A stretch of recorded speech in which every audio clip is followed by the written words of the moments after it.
Hello, everyone. Welcome to our Washoe Zephyrs Toastmasters meeting. It looks like most people here are members. Steve Dalton, are you a guest who's joining us today? I don't recognize you. I'm a member. I joined a month and a half ago, but finally I was able to get great. it. So I've been absent a little bit, but welcome. Nice to meet you. I'm the president. Thank you. Who is our Toastmaster today? I'm off. Rick. Rick. All right, I'm gonna introduce our Toastmaster for today, Mr. Rick Shoe. Rick Shoe. Yay, Rick.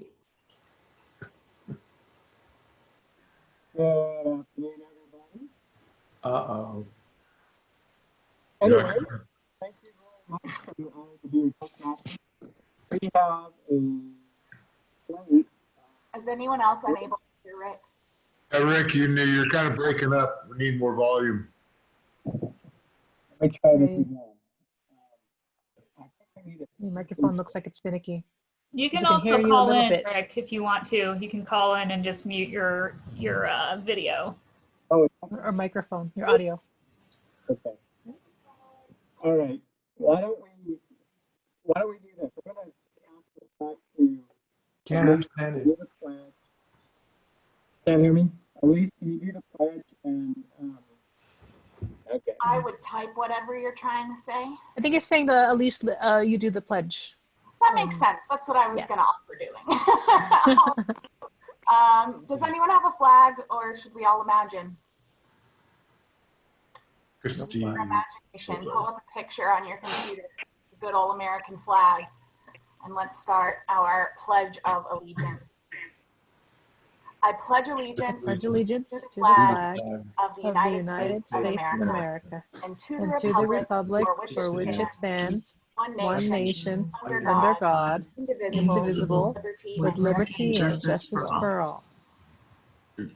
Alrighty. Oh, and we have some more people joining. We have Lynn here. All right.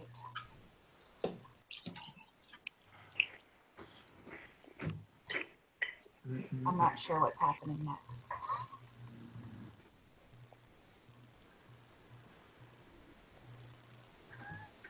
You're muted. I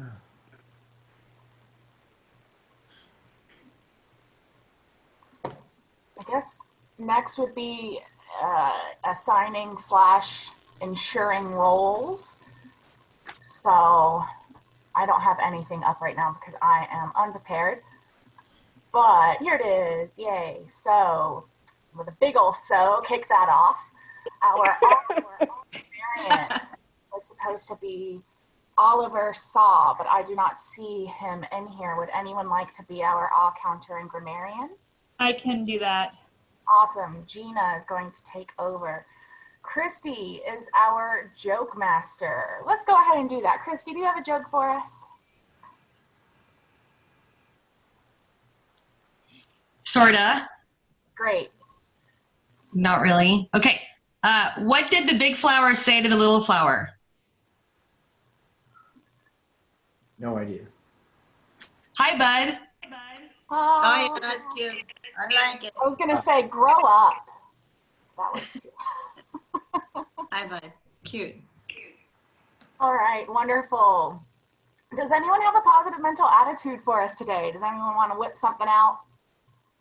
Oh, Tony is waving. Hello. I actually was curious about the origin of the term positive mental attitude, so I looked it up.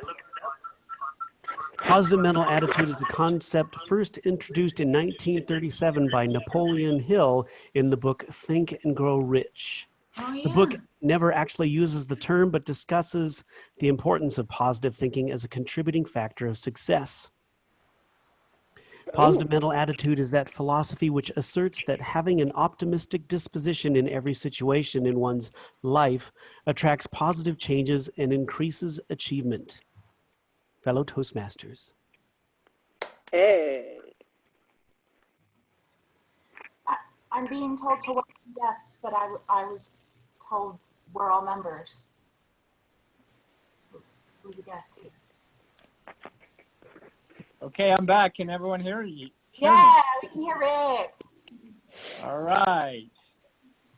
Let's get going. We've done the positive mental attitude. We've done the joke. Have we done the word of the day? Russ Steele. Russ, can you hear me? Sorry, barely. My son is playing classic rock as loud as he can, and I can't quite hear anything. The word of the day is notorious. Adjective. Good word. Famous, known typically for a bad reason. So that's the word. Perfect. If you could post that in the chat so it reminds everybody. For table Done. topics, we'll be trying to use the word of the day. Next in line, the Educational Minute, Steve Noonan. You ready for that? Yes, sir, Mr. Toastmaster, the Educational Minute. I would like to discuss a little bit about vocal variety. Vocal variety, I believe, enhances every speech. In fact, I often see people that are very good speakers. They can talk about anything and they can smoothly go forever, but they don't really have too much vocal variety, and it would just make them spectacular speakers instead of very good speakers. Vocal variety can encompass a couple of things. Obviously, it can encompass vocal volume. By raising your voice loudly or getting smoother and softer, you can enhance your speech. You can make people pay attention a little bit more because the volume is going to wake them up if they're fading on you. But vocal variety also, I believe, encompasses pace and your ability to quickly get through your speech and then slow it down and pick it up and slow it down. And that, of course, would encompass using pauses. And Neil, I've often said this, Cobb in our group is the master of pauses. He will just pause forever. And I think that draws everybody in. Vocal variety, it's hard to get into your speech if you're not doing it. I often think I do a good job, and then I have a speech and I go so fast that I don't really employ it very often. But if you want to try and get it into your speech, I think there's a couple things you can do. One is to maybe start your speech with a story. And if you're telling a story, that sort of would inspire to have a little vocal variety. Another is to, if you're asking a rhetorical question during your speech, you can raise your volume on that to try and elicit a response, even though it's rhetorical. And the third thing would be, if you're trying to make a point in your speech about something, use that opportunity to raise your voice. And I think if you start raising your voice and practice getting louder and softer, then you will bring that type of skill into your speech. Vocal variety, try and use it when you're speaking. Mr. Toastmaster. Thank you, Steve. Did we have an agrammarian appointed? Anybody? I'm doing that. Gina. Gina? Okay. Yeah. And then timer. Tony, are you ready to be timer? Tony Kenichi? Okay, I think he's smiling and saying he's going to be a timer.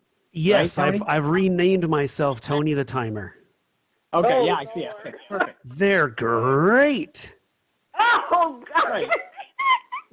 All So now right. we have, That's hilarious. I want to confirm that, Steve, are you speaking in place of Carly, or Carly, are you up for it today? I'm not speaking today. Okay, did you hear her voice? That did not sound good. No, Steve, are you ready to be the speaker number one? Okay, I think you said yes. Let's get going. Sorry for the delay. My fault. I do have on my list of things a external microphone that will be sent to me next week that I will attach to my laptop because my microphone sucks and is going out. Oh, Therefore, we are ready for the first major stage of our meeting, which is table topics. Table topics is where you do an impromptu speech. Your timing is set forth. Mr. Timer, can you spell out the timing rules for table topics so we can make sure that our new member, Steve Dalton, understands that? Hello, Toastmasters, and welcome, Steve, to our group. I'll be using my phone today. There's an app on my phone that will make the screen green during table topics once you have spoken for 1 minute, at which point you'll have qualified to win a virtual ribbon. The screen of my phone will turn yellow at 1:30, indicating that you're starting to run out of time. It'll turn red at 2 minutes, and you will have gone over time and disqualified yourself for that virtual ribbon at 2:30. Fellow Toastmasters. Thank you, Tony. All right, let's get going. Let's start with by introducing our table topics master for the day. She is our Vice President of Education. She has stepped up to take leadership roles and is doing a fabulous job. Please help me welcome Omega Zerano. cheers. Thank you, Mr. Toastmaster. I appreciate it. All right, for today's table topics, I wanted to do something kind of crazy. So one thing that I really enjoy is reading fiction novels just to get away from life and to kind of insert myself to a different world.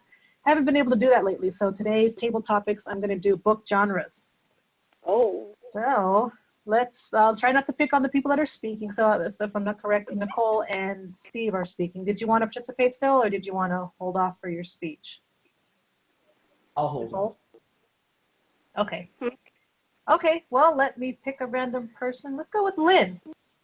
Lynn, do you want to tell us about a coming of age? mm-hmm. You're muted, Lynn. You muted, Lynn? Are you speaking? Uh-oh. Oh, there Hey, you are. that help? Does that help? Yes, I can hear you now.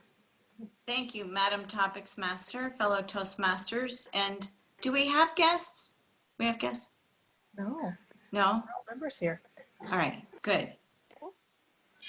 Coming of age, what comes to mind is emotional intelligence seems to be the big topic. It's the new path of mind exploration. And it seems that all generations are very involved in emotional intelligence now as being much more important than certain skills. So my son is studying emotional intelligence. He is 26 years old. And he said, why didn't we study this in grammar school? We needed to know this when we were dealing with everybody at school, on the play yard, on the baseball team, all of it. It has had a huge impact on our son. And notoriously, I think emotional intelligence has always been a part of all of us. It's part of our being. It's part of our souls. But it's learning how to focus on our emotional intelligence. And I think it's a very important segment of mindfulness. Everybody's been talking about mindfulness, be mindful, and all of that. But emotional intelligence is deeper, and it touches into our senses that are innately part of us. There are many books on emotional intelligence at this time. I'm not seeing timer, but I think that is plenty of time. And thank you, Madam Topics Master. Thank you, Lynn. And that's a great point, because I read something a long time ago about if you read a lot of fiction novels, you learn emotional intelligence because you learn to get attached to all of the fictional characters. So that was a great point. Thank you. All right. Can I pick on Mr. Steve Dalton, since we haven't heard from you?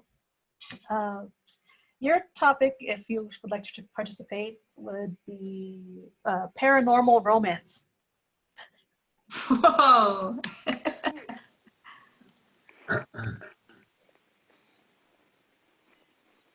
I'm not muted. I am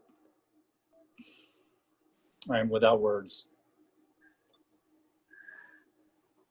Genuinely, like this is hard to do, to dumbfound me, but I'm totally without words, and that's rare.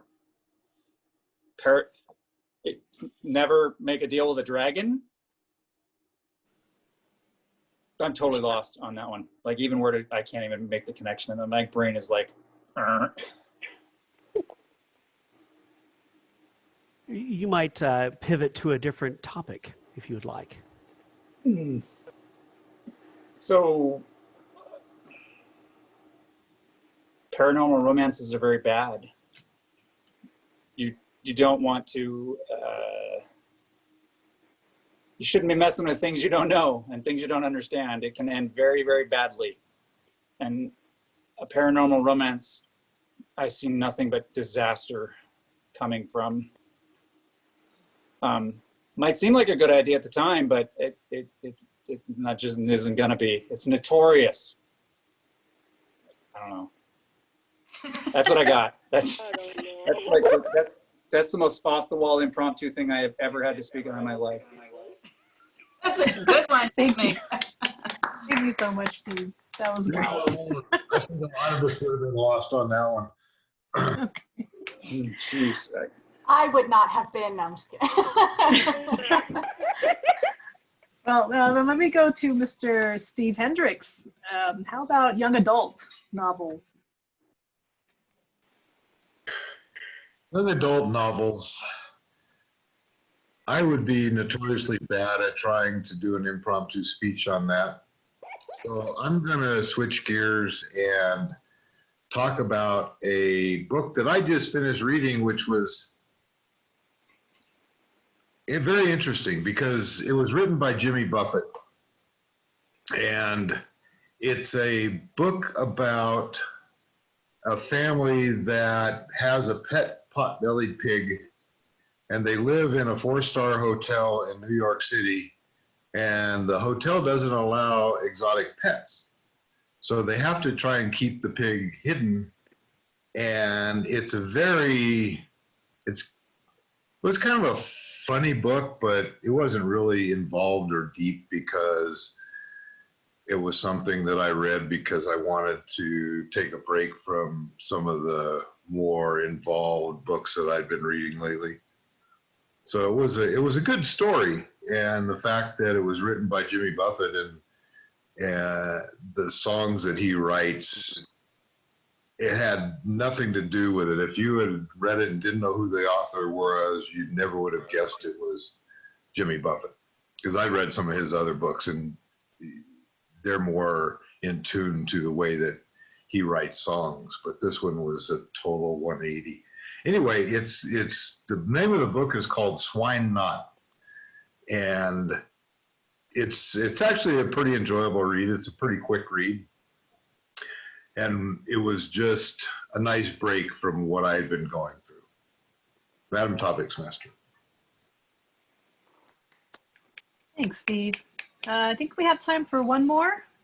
Let's go with, how about Tony the Timer? Let me pull you out real quick and you can tell us about graphic novels.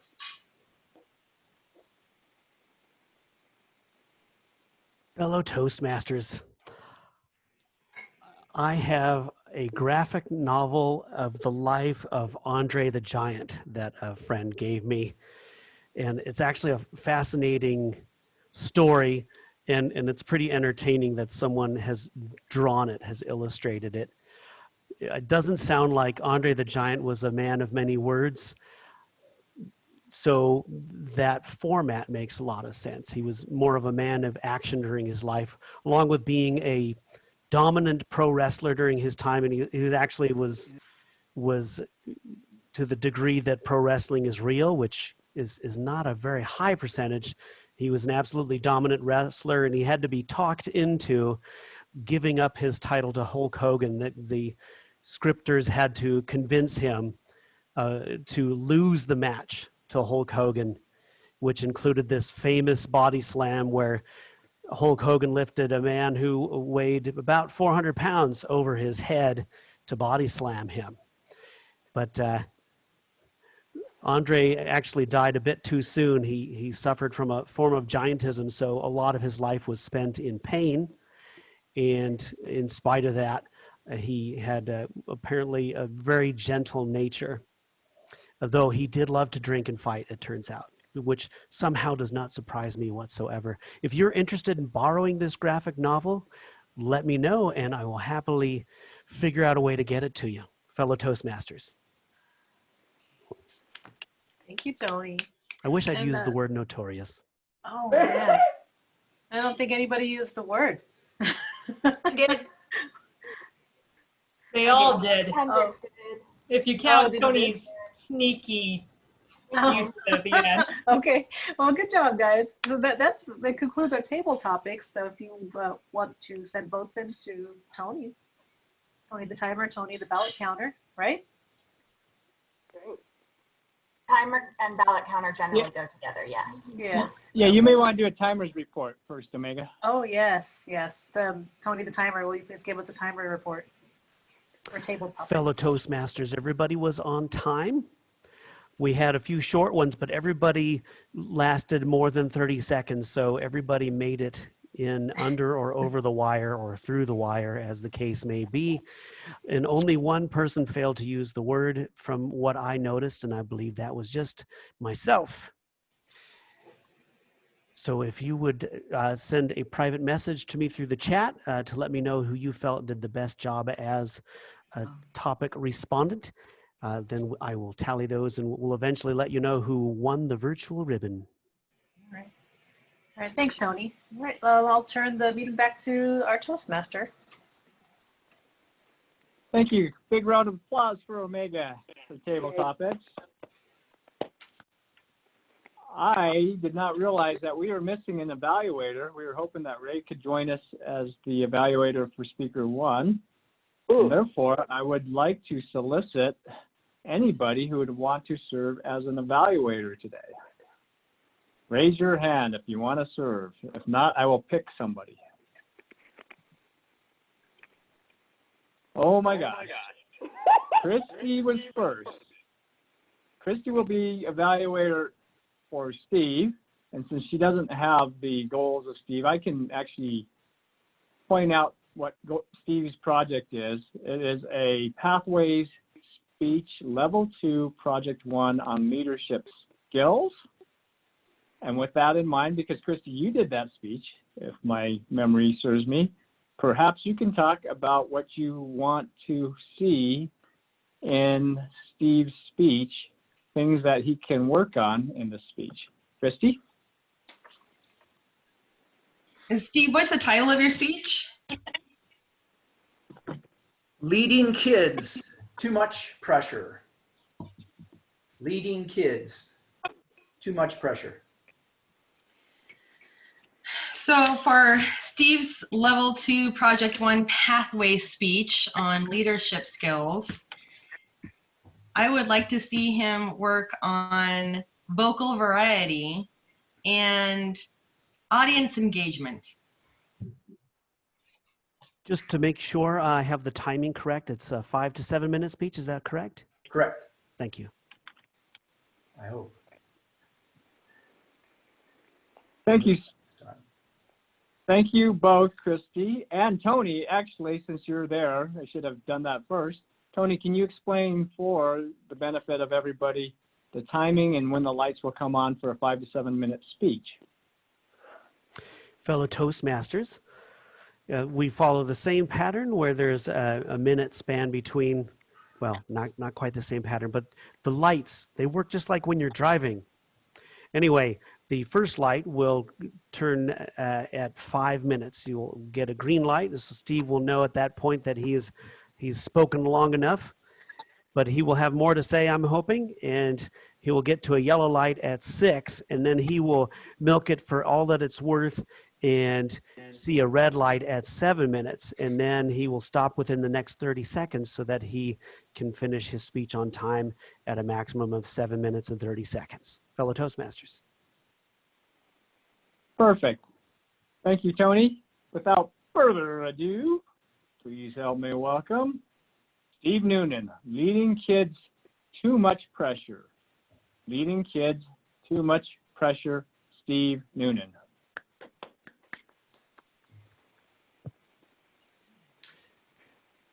It was really hot. Of course, it would be hot. It was the middle of July up in the Sierra Nevada forest, up near Jackson Meadow Reservoir, as we were trudging up the hill on a hike. It's dusty, sweaty.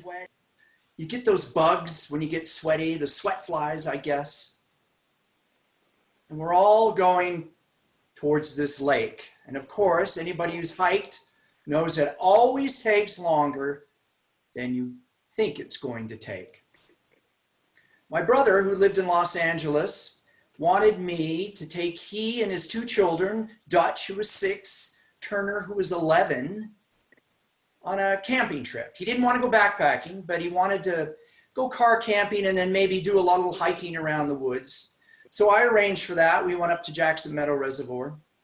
We did some boating, played in the water, and then the day came when we were going to go on this hike to Jackson Lake, which is above Jackson Meadow Reservoir. And I had my map, topographic map, and my compass, and I was the group leader, but I'd never been to the lake, not yet. But I knew it was there, it was on the map. So I gather everybody and we go off and we trudge, it's level, but then we start climbing and it gets hot, and buggy and sweaty. And the kids, of course, are going, are we there yet? And everybody starts getting cranky. And after about an hour and a half, we finally come to something that looked like it might be water. And we come over the ridge, and there it was, a mud hole, a swamp. And everybody is completely crushed. Steve, is this it? I'm like, no, this isn't it yet. Oh, man. And everybody is pissed. Even my little dog, Fergus, is ornery about the whole thing. And then I hear Dutch say it. Dad, is Steve lost again? And that really vexed me because I'd never been hiking with either Turner or Dutch. But here my leadership was being challenged by a 6-year-old and even the 11-year-old. So I'd like to talk a little bit about leadership. Pathways level 2, I believe no matter what your path is, you have to do a speech having to do with leadership. And in that project, and we've heard other people in the group do this, you take a test to determine what is your leadership style. So of course I took the test, but before I looked at the results, I kind of knew what kind of leadership style I have. I like to lead by example. I like to get in there and do the hard work with everybody. I don't like to be the dictator and start throwing my weight around demanding that people do things. And it's this particular style endeared me to my charges, but of course not to my superiors. We're not paying you, Steve, to do their work. So I took the test and I looked at the results. And the results were this. I tied for the style, if you will, of coaching and democratic. And that sort of made sense to me because coaching, you want to show people. You're not just going to say, do it that way and you'll be good. You got to show them that. And as I mentioned, that's kind of my style anyways. And democratic, well, I'm not a dictator. And if I had a problem about where we were going and leading, I had no problem in asking people, what do we do? What's your opinion? How should we proceed? Back to the mountain. There we were at the mud hole. Everybody's pissed. Steve, what do we do now? Is this it?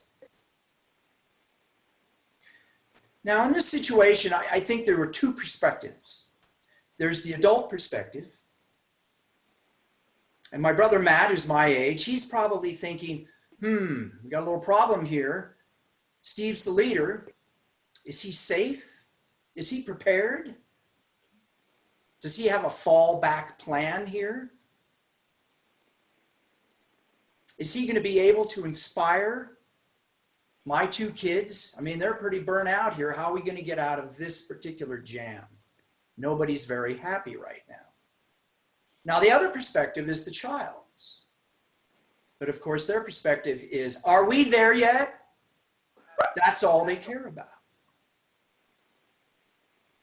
Now, I think the two biggest skills in leadership, and they're sort of motivated by this particular incident, is, are you able to inspire and motivate people when the poop hits the fan, when the goal is in doubt?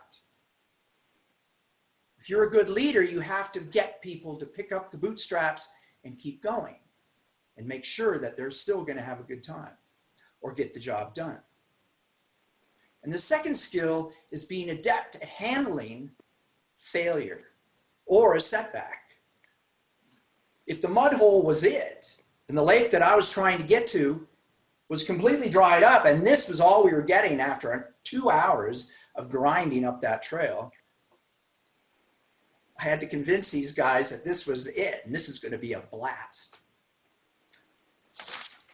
But as it turns out, I said to everybody, all right, water's here. That means there must be more water somewhere, right? And we can have lunch as soon as we find the water. So I know the water's here somewhere, so who's going to be the first to find it? Yeah, good idea.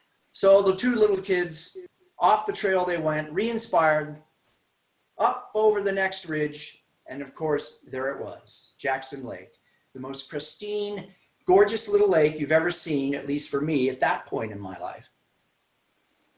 And we had a wonderful time.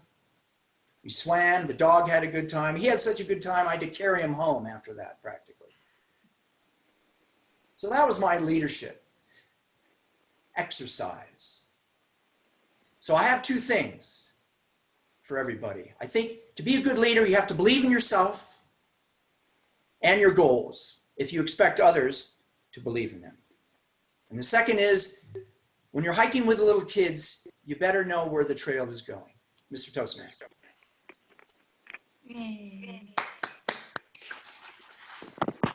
Thank you, Steve. If we could have a minute of silence, if people want to private message Steve on comments on how they thought he did, or if they have improvement suggestions for him, please do so during this minute.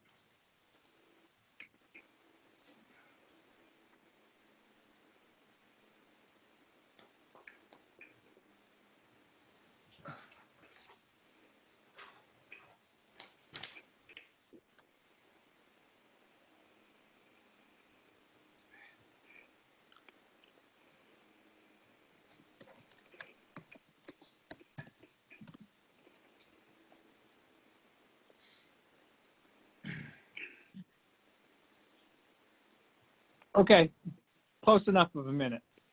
Our second speaker is doing her second speech, Nicole Thompson Andrews, and evaluating Nicole will be Steve Hendricks. Steve, are you in a position to provide some goals that Nicole has for her speech today? I am. Nicole, since we can't see you, we're not going to worry so much about gestures and facial inflections and things like that. But I think things to work on would be a well-organized speech. Stay on topic, watch your ahs and ums. Right. And that is, I think that should do it for this speech. What's your title, Nicole? I was thinking calling it Talking Eyes. Nicole, would you like me to tell you when we've gotten to 5, 6, and 7 minutes? Oh, during your yeah. speech? Yeah. And Okay. then I guess somebody needs to take notes for the on the I can do that. Okay. I type fast. Oh, good.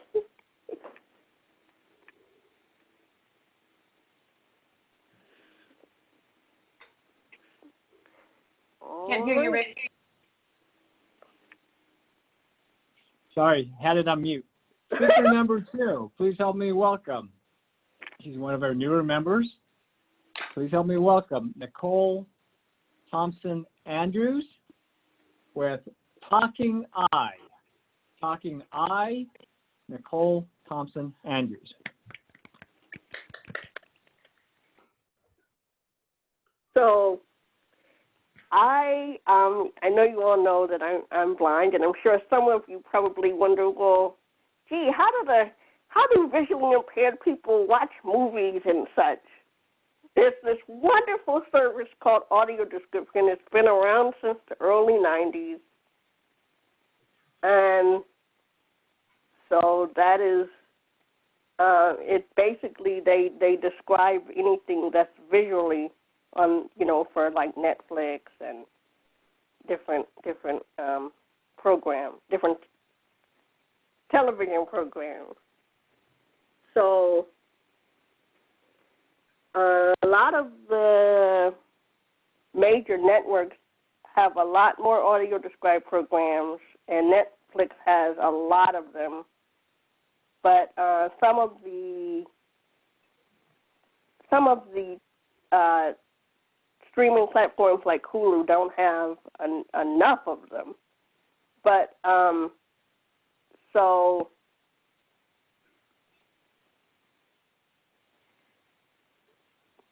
the audio description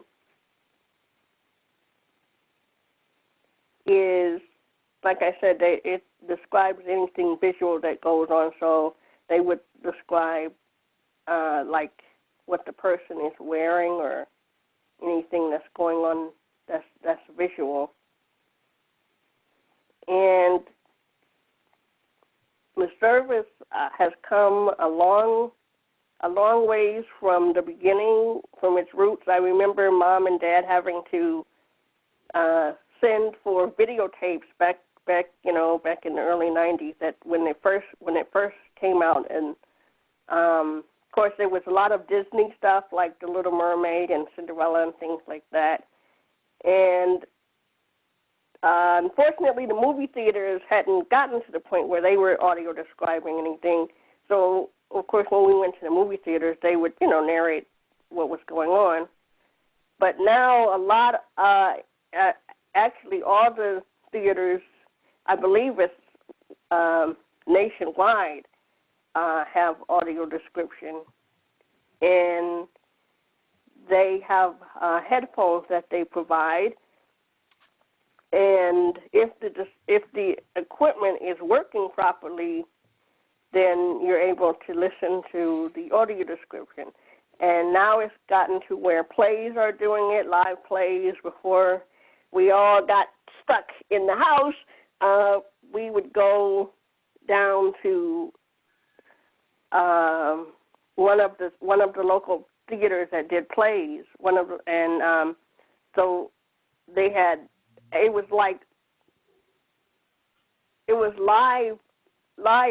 live plays, so the actual audio describers were actually there. And so they would give you the headphones and you would put them on, and they would describe the preview event, or the preview and then the play as it was going on. And of course the movie theaters, they don't do the trailers. They just describe the movie. Maybe one day they'll get to the point where they can describe trailers. I don't know. But I know one thing that's really interesting is in the UK, they have a law on the books that like a certain number of television programs have to be described. So they have a lot more audio described things than we do, which I don't quite understand that, but I mean, it's a good thing, but we haven't gotten there yet, because I kind of think we should have more audio described materials. And they've just started describing some commercials, but not enough commercials, I think. And there are some podcasts that talk about audio description. There's one called Read My Mind Radio. They talk about audio description and other topics dealing with, being blind and everything. But then there are specific podcasts that deal with audio description. There's one called Picture This, and then there's another one called Talk Description to Me, and that one they take current events and they basically describe anything visual, so they take current news events and things like that. And it kind of made me, think, that's probably another category they need to look into describing is the news, which I hadn't thought of that before, but it does make sense. Green light. Because there are some visual elements. And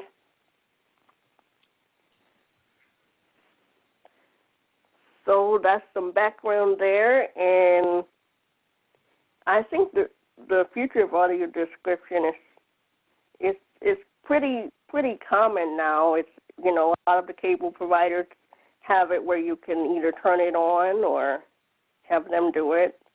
When we had Comcast, it was completely accessible, and I was able to turn it on by myself. I didn't have to get any sighted assistance.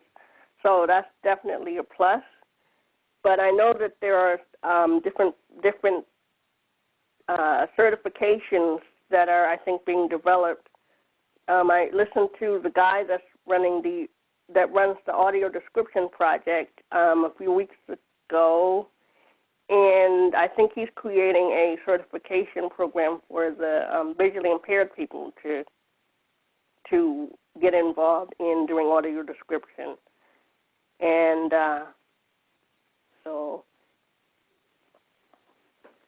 because since they read from a script, visually impaired people are able to do it, so why not? But that's what I have to say about audio description.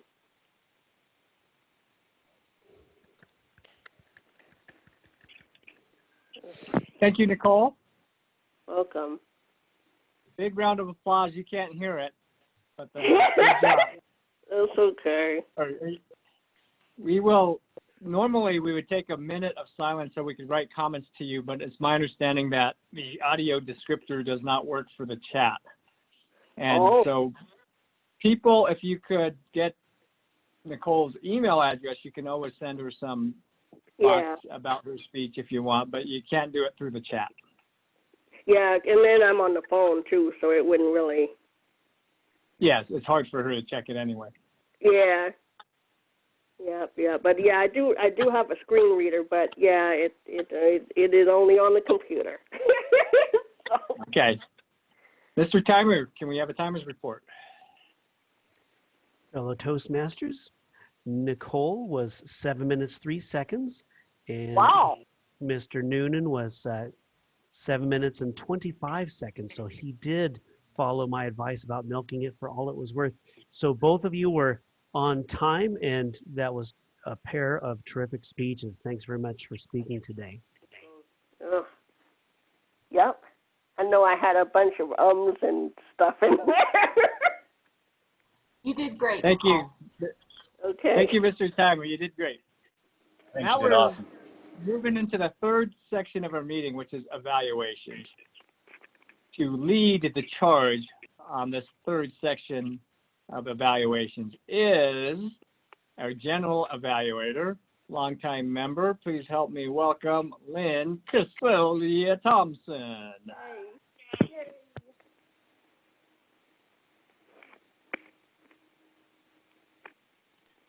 There we go. Thank you, Rick. Thank you, Rick. Just to review, the general evaluator's role is to introduce the evaluators for our great speakers today and to give a a brief general evaluation of the meeting. So let me start with introducing Christy Chakarola, who is evaluating Steve Noonan's speech on leadership. Help me introduce Christy. Thank you, Lynn, Madam General Evaluator and fellow Toastmasters, and especially Steve Noonan, speaker, storyteller extraordinaire.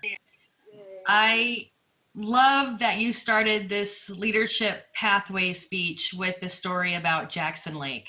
I really love that that is where you began the whole journey.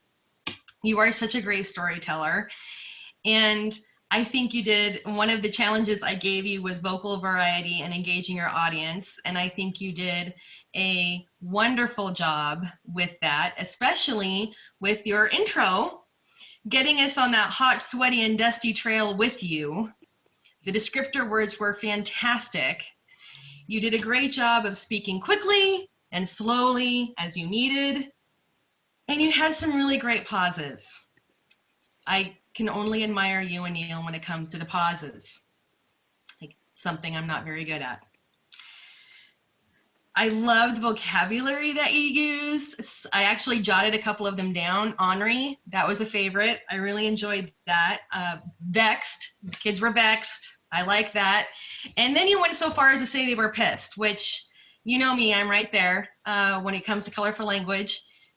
Totally got the image of how difficult it is to work with children, have one of my own. You had me tied in completely. It was wonderful. The only thing that I would suggest, possibly in the future, when it comes to trying to get kids engaged and keep them moving forward, is ice cream. Honest to God, the whole time, that last little bit of your story, I mean, about persistence and believing in yourself and all that stuff, all you really needed, I mean, that helps. All that other stuff's good stuff, but ice cream. All you do is offer them ice cream at the end, and you would have had them right with you. So it was a great story. You did a great job tying in the goals of your speech with a colorful anecdote, which I really appreciated, because a lot of these goal speeches can be really dry. Yours was not. And really, I just marvel at your ability to continue speaking and pushing it out when the timer's showing as a red. I mean, that is something that I really envy about you, honestly. I mean, Tony's showing me a yellow in my head. I'm just like, yay, I'm done now. But you managed to keep talking even when it's red. Who does that? So, Steve Noonan, well done. I can only hope to get to your level someday. Thank you.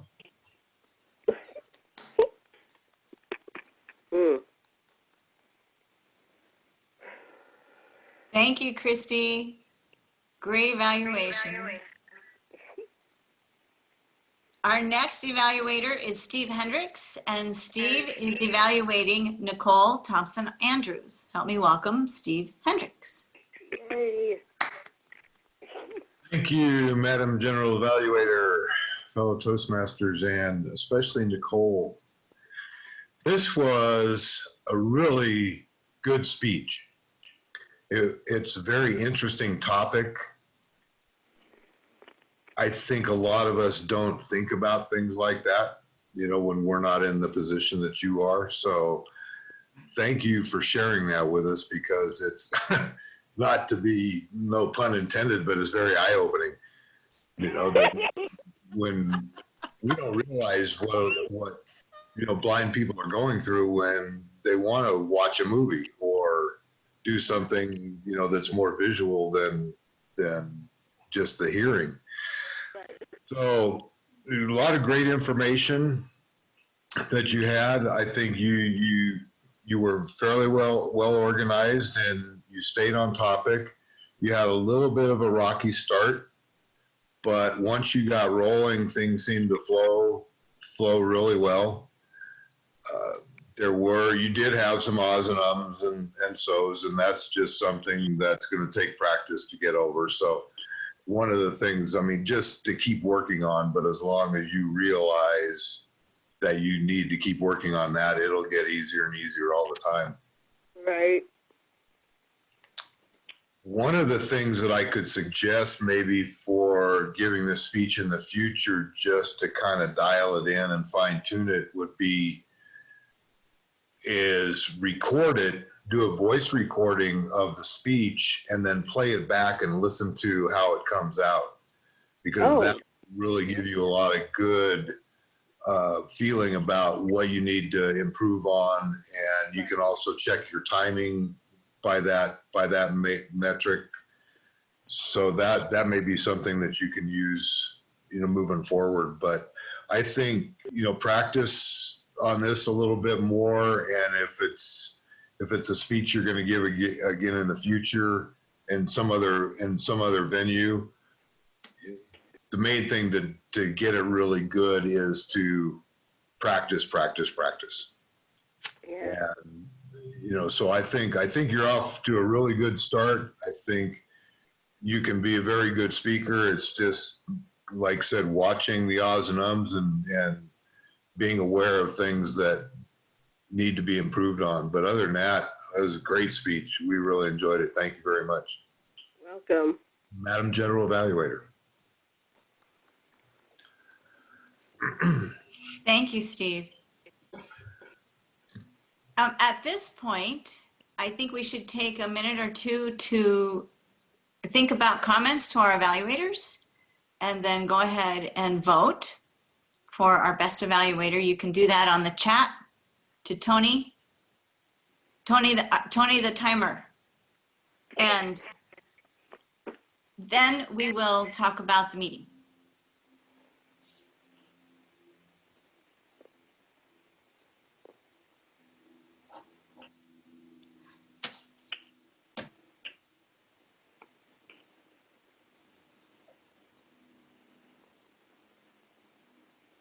Wait, Tony, both qualified for time, right? The evaluators? I kind of skipped that. Did you skip speakers it? did qualify, Lynn. That is correct. No, the speakers did and the evaluators. Yes, both evaluators and both speakers did qualify. All right, thank you. Good.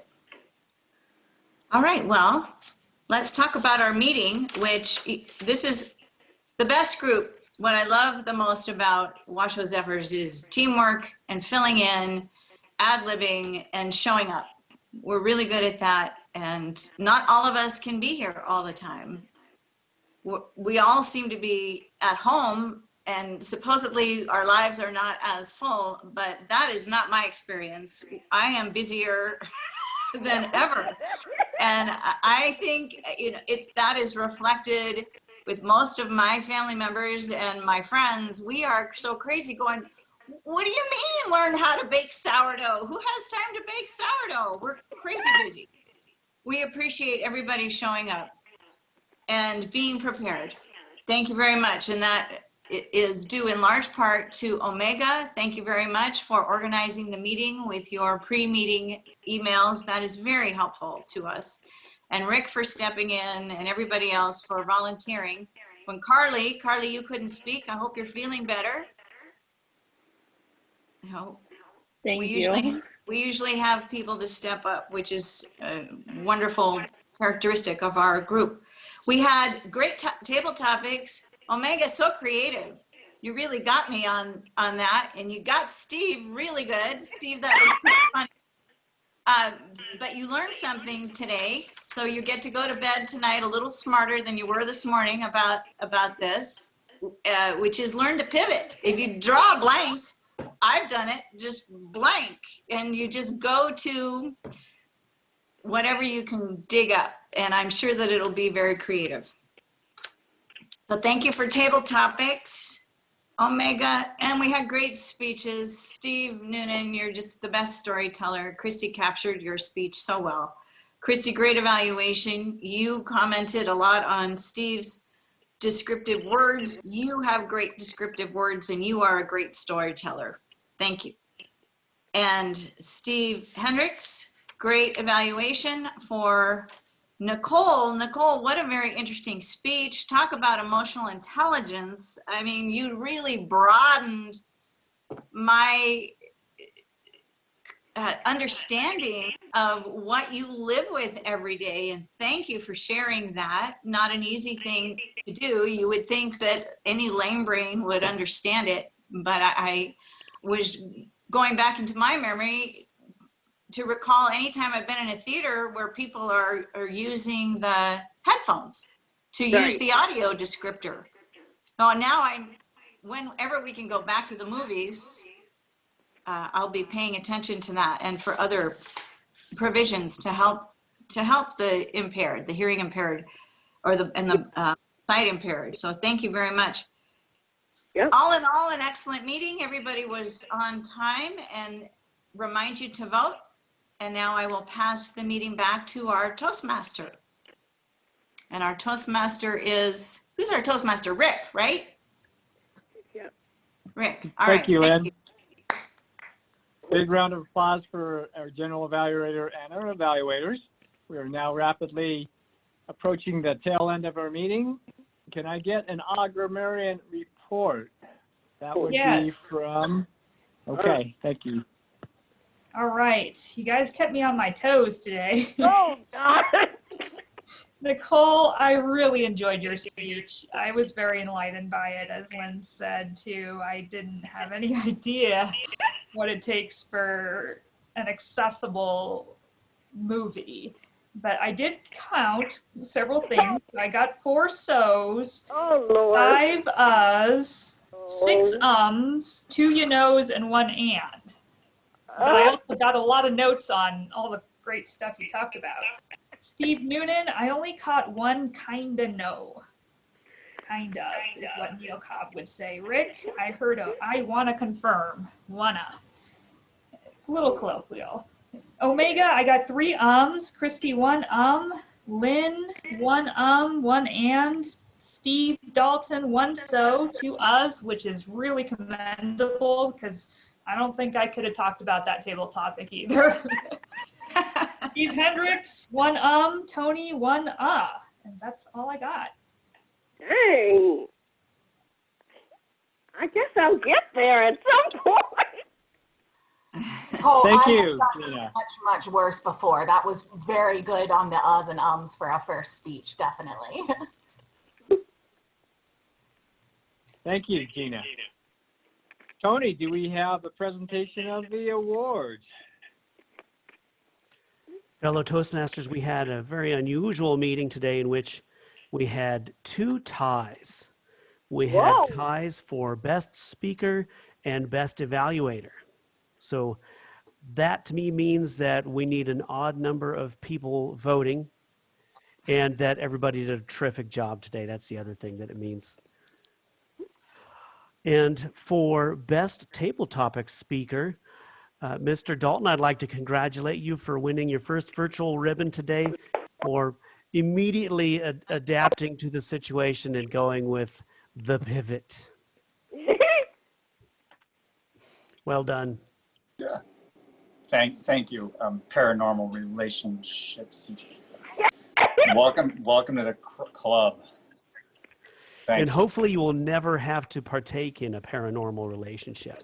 I didn't even know how to pivot out of that. Well, we just hope that you'll come back to our next meeting.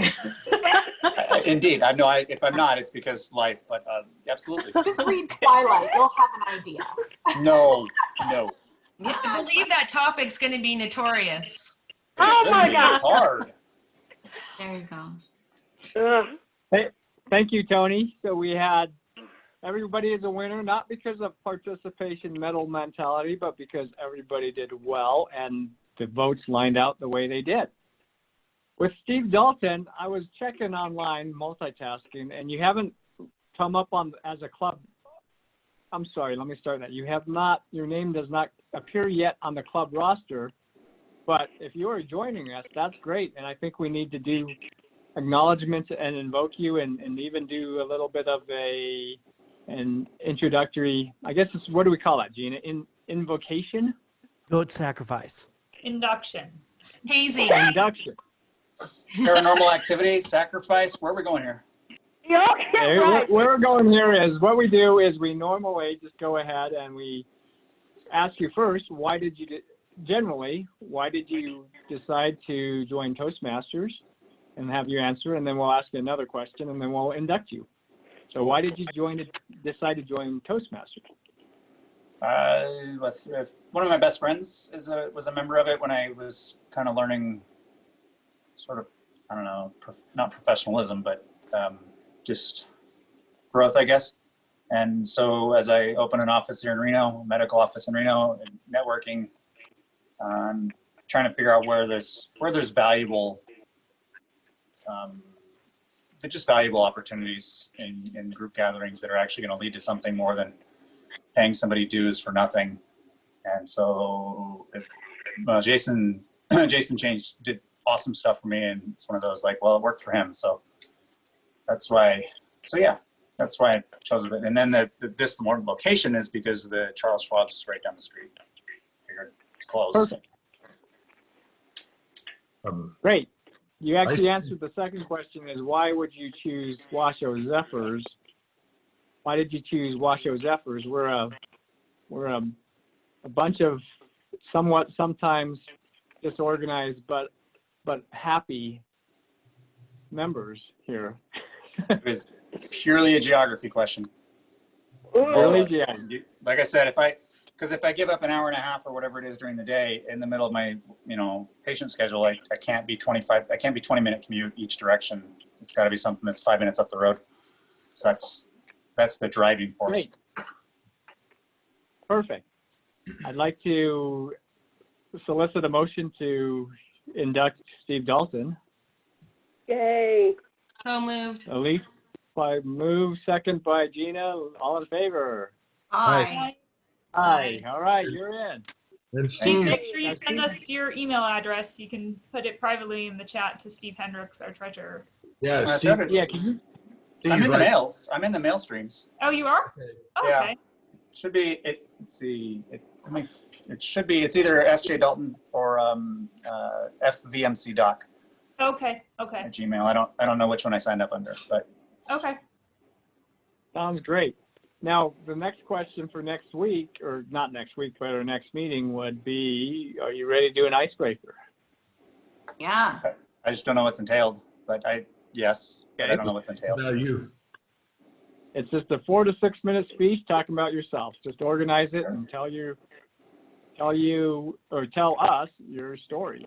And Carly will be healthy in 2 weeks, presumably. Yes. So Omega, I think we have our speakers for the next meeting. Are there any other announcements? I know, last one is dues are due. Steve was just going to hit his mute button, but dues are due. Do we have 8 members, Steve? Pardon me? Have we gotten 8 paid members before September 30th as Yes. a goal to? Yeah, right now, Okay. we have 10 members have paid. So we still need another 10 plus Steve will make 21. I've paid. I just wanted to point something out for Steve. Steve, you had just mentioned finding out what is entailed in that first speech, the icebreaker speech. And you should be able to access Pathways anytime now. And that will have information about that speech, that introductory speech. That'll make it a lot easier. I've paid dues. Is money stuff not getting through to the right place? Did you Yeah, pay like- online? Did you pay online? Yeah. Okay, then yeah, Toastmasters International might take a little bit of time to update the roster, so we're gonna have to pull it again. I'll do that later. Okay. And for what it's worth, because you're a busy person, it's actually quite a quick read. It's not very time-consuming stuff. It's not new to me. This isn't like a new thing. Like there's most of this stuff I've done in various ways. I've taught high school, and public speaking not what I don't do. I know how, Understood. but I want to grow. So it's Great. All right, thanks So everybody. we will hear your icebreaker speech in 2 weeks, and then you can start growing more. Are there any I other look forward to it. announcements? I just wanted to ask Gina, how are you doing, Gina? I'm doing well. Yep. Are you officially done? Are you still in quarantine? I am still in quarantine. Wow. My health department doesn't want to release me until my symptoms are significantly improved, and my cough is gone today, so I think it's going to be sometime this week. Did you have much fever? No, only like maybe 4 days of fever the first week, and that's when I thought it was a regular cold. But Yeah, right. I kind of unwittingly become an advocate of long-term symptoms of COVID, long hard symptoms. I'm going to get featured on support groups for COVID or later this week on Instagram. So that's Yeah, it's real. It's not. It'll be here. It'll be Months. here. Yeah. And so Gina, you were diagnosed positive how long ago? I started showing symptoms on August 5th, and it was just a cough. And then I found out I tested positive on September 1st. So wow, it's been 24 days since I found And out. there's people that tested it in March and April that are still struggling. This is not going away in any way, shape, or form. It's not just a regular flu for sure. I mean, it's taken me out for four weeks, and I'm 38 years old. Well, there's a lot of people. If you look, I always wondered how we got to iron lungs, iron lung warehouses. That picture we've all seen in school. And when I spent a month in New York City doing that. Oh, whoops. There it goes. All right. Well, Gina, What happened? Continue. Sorry, my phone kicked it through. I spent a month in New York City in April and May doing COVID as a hospitalist, and it was, I had guys on 15 liters of oxygen watching The Price is Right with no hope of getting out. And it was like that, one person at a time turns into a problem 3 years later. It's just a natural sequence of events that everyone made rational decisions, but that's how we ended up there.